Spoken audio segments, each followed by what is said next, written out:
ইংরেজিতে কথা বলা শেখার জন্য আমরা অনেক সময় ব্যয় করছি। হাজার হাজার টাকা খরচ করছি। এই কোচিং থেকে অন্য কোচিংয়ে দৌড়াদৌড়ি করছি। তারপরেও আমাদের আশানুরূপ কোনো ফলাফল আসছে না। তাহলে আমি কি ইংরেজিতে কখনোই কথা বলা শিখতে পারবো না? পারলেও কিভাবে আমি এই সমস্যার থেকে সমাধান পাবো? আজকের এই ভিডিওতে আমি দেখাবো এবং বলবো যে আপনি 5টা স্টেপ ফলো করে আপনি খুব সহজেই নিজে নিজে ঘরে বসে স্পোকেন ইংলিশ শিখতে পারবেন। আসলে আমাদের শেখার ভিতরে প্রথম যে ভুলটা আমরা করে থাকি, সেই ভুলটা কি জানেন? আমরা লিসেনিং এর উপরে কম গুরুত্ব দিই। একটা বাচ্চা যখন কোনো ভাষা শেখে, যেমন বাংলাদেশে বা বাংলা ভাষাভাষীর কোনো মায়ের যদি কোনো সন্তান হয়, তাহলে সেই ক্ষেত্রে সেই সন্তান তার আশেপাশে তার মা বাবার কাছ থেকে কিন্তু ভাষা শেখে। সর্বপ্রথম আগে কি করে?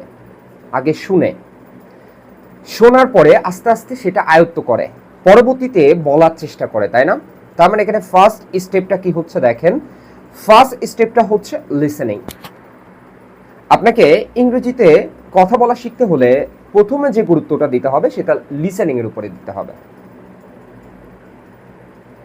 আপনার প্রথম 3 সপ্তাহ অথবা 4 সপ্তাহ, আমি 1 মাস ধরলাম, এই 1 মাস শুধুমাত্র লিসেনিং এর উপরে আপনি গুরুত্ব দিবেন।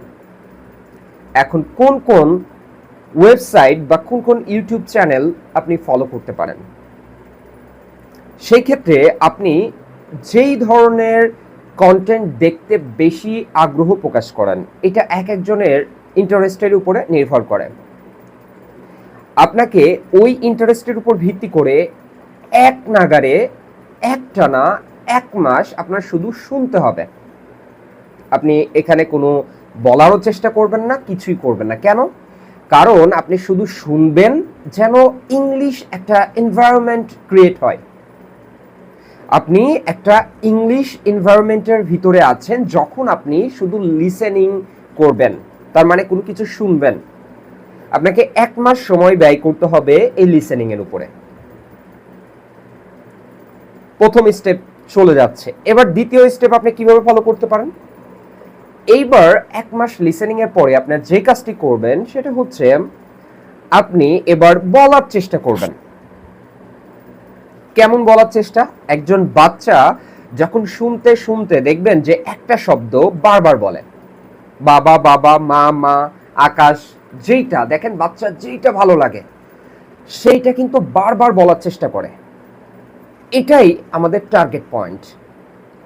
এরপরে আপনি অল্প অল্প করে বলার চেষ্টা করবেন, একই বিষয় একই ওয়ার্ড বারবার বলার চেষ্টা করবেন। এই যে লিসেনিং এ আমরা যে এনভায়রনমেন্ট ক্রিয়েট করেছিলাম স্টেপ 1-এ, স্টেপ 2-তে যে এটার কাজে দিবে। আপনি ওখানে যে ধরনের লিসেনিং শুনেছেন ওইটা বলার চেষ্টা করবেন।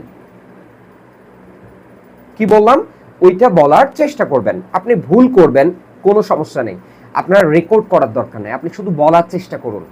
আপনি কোনো কিছু রেকর্ড করবেন না, আপনি শুধু বলার চেষ্টা করুন, ঠিক যেভাবে আপনি ইংলিশ এনভায়রনমেন্ট এর ভিতরে থেকে আপনি শুনতে পেয়েছেন। এবার আপনার স্টেপ 3 আপনাকে ফলো করতে হবে। সেটা কি? রিডিং। এবার রিডিং এর ক্ষেত্রে আপনি কোন ধরনের বই ফলো করবেন, কোন ধরনের ওয়েবসাইট ফলো করবেন? আপনি শুধু যে বই বা ওয়েবসাইট ফলো করবেন এমন কিন্তু নয়। আপনি যে কোনো সোশ্যাল মিডিয়ার যেই প্ল্যাটফর্মটি আপনার বেশি পছন্দ, সেখানে কিন্তু অনেকেই দেখবেন প্রফেশনাল বেশ কিছু বিষয় পোস্ট করে ইংলিশে সুন্দর করে। আপনি প্রতিদিন অন্তত 1 থেকে 2টা করে পোস্ট পড়ার চেষ্টা করবেন। কি বলছি? যে আপনি যে কোনো জায়গা থেকে, হতে পারে বইয়ের 1 পৃষ্ঠা, হতে পারে কোনো ওয়েবসাইট ফলো করছেন, হতে পারে আপনি কোনো সোশ্যাল মিডিয়ার সাথে এঙ্গেজমেন্ট আছেন, সেখান থেকে কেউ যদি পোস্ট করে কোনো ভালো লিঙ্ক থেকে, সেই পোস্টটা পড়ার চেষ্টা করবেন। প্রত্যেকদিন 1 থেকে 2টা করে পোস্ট পড়ার চেষ্টা করবেন। 3 নাম্বার চলে গেল। এবার স্টেপ 4। এবার আপনি কি করবেন? এইবার আপনি লেখার চেষ্টা করবেন, রাইটিং। কি করবেন? রাইটিং, লেখার চেষ্টা করবেন। আপনি এই যে প্রথম যে 3টা স্টেপ ফলো করলেন, এই 3টা স্টেপ ফলো করার উপর ভিত্তি করে এবং আপনার যেই জায়গায় দুর্বল আছেন, কোনো গ্রামাটিক্যাল থেকে শুরু করে যেই জায়গায় উইক আছেন ওইটা আইডেন্টিফাই করে ফেলবেন। করার পরে এবার আপনি লেখা শুরু করবেন।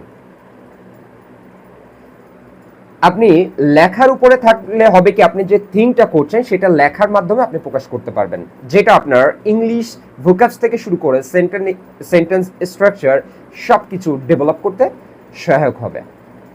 স্টেপ 5, এইবার আপনি কি করবেন, এবার ফাইনাল স্টেজে যে আপনি এই যে 4টা স্টেপ ফলো করলেন, এই 4টা স্টেপ ফলো করার পরে আপনি আপনার ছোট্ট ছোট্ট ভিডিও রেকর্ড করতে পারেন। আপনি সেই ভিডিও থেকে আবার দেখতে পারেন, ইরর আইডেন্টিফাই করতে পারেন যে আমার কোন কোন জায়গায় ভুল হচ্ছে, কোন কোন জায়গায় ল্যাকিংস আছে। তার মানে আমাদের ইংলিশ শেখার পদ্ধতি কিন্তু ভুল ছিল। আমরা কিন্তু কোচিং এর পরে কোচিং, এক কোচিং থেকে আরেক কোচিং এভাবে দৌড়াদৌড়ি করলে যে স্পোকেন ইংলিশ শিখতে পারবো, বিষয়টা সম্পূর্ণ ভুল। আপনাকে কি করতে হবে, এই 5টা স্টেপ ফলো করতে হবে। আপনি যদি এই 5টা স্টেপ ফলো করেন তাহলে খুব সহজে কিন্তু আপনার গোলে আপনি পৌঁছাতে পারবেন। এবং স্টেপ 5-এ যে আপনাকে আরো একটা বিষয় সেট করতে হবে, সেটা আপনি যে স্পোকেন ইংলিশ শিখতে চাচ্ছেন এটা কোন সাইটে কাজে লাগাতে যাচ্ছেন, আপনার আলটিমেট গোলটা কি। আপনি কি ইউনিভার্সিটিতে পড়াশোনা করতে যাচ্ছেন, আপনাকে জবের জন্য, নাকি ফ্রিল্যান্সিং করতে চাচ্ছেন, কোন স্টেজে আপনি এটা অ্যাপ্লাই করতে চাচ্ছেন, অবশ্যই আপনাকে এটাও আইডেন্টিফাই করতে হবে এবং সেই অনুসারে আপনাকে আগাতে হবে।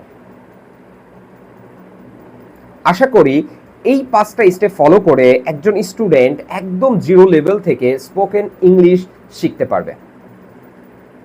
অবশ্যই 5টা স্টেপ ফলো করুন, ঘরে বসে নিজে নিজে আপনি আপনার স্পোকেন ইংলিশ জিরো থেকে অ্যাডভান্স লেভেল পর্যন্ত নিয়ে যেতে পারবেন বলে আমি বিশ্বাস করি।